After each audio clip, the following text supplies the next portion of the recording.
धुळे गोळीबार प्रकरण, बंदूक साफ करताना मिसफायर, जुबेर पठाणवर गुन्हा दाखल, महिलेला किरकोळ दुखापत.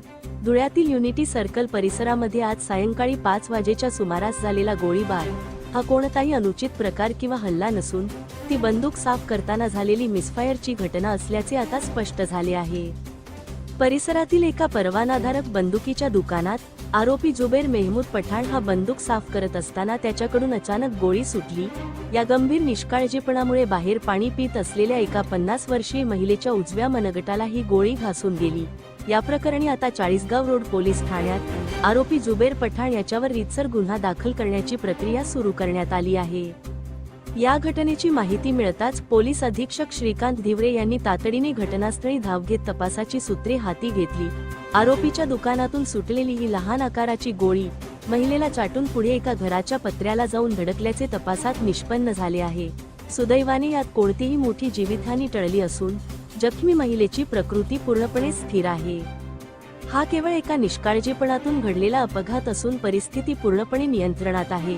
त्यामुळे नागरिकांनी घाबरून जाऊ नये आणि कोणत्याही प्रकारच्या अफवांवर विश्वास ठेवू नये, असे स्पष्ट आवाहन पोलीस अधीक्षक श्रीकांत धिवरे यांनी केले आहे.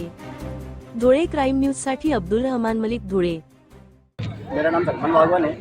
मेरी मम्मी ऊपर पानी भर के थी, जग में पानी भर के गोली कहाँ से चली, कहाँ से वो आके डायरेक्ट हाथ में लगी तो दरवाजा पतरे में से निकल के दूसरे घर में जाके लगी गोली।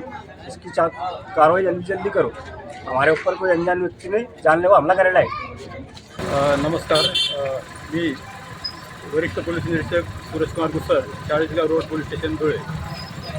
आज सायंकाळी 5:30च्या दरम्यान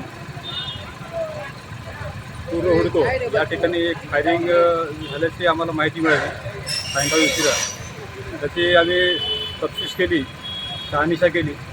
शहानिशामध्ये एक संशयित आम्ही ताब्यात घेतलेला आहे, ज्याच्याकडून हे रिव्हॉल्वर सफाई करताना विस्तार झालेला आहे.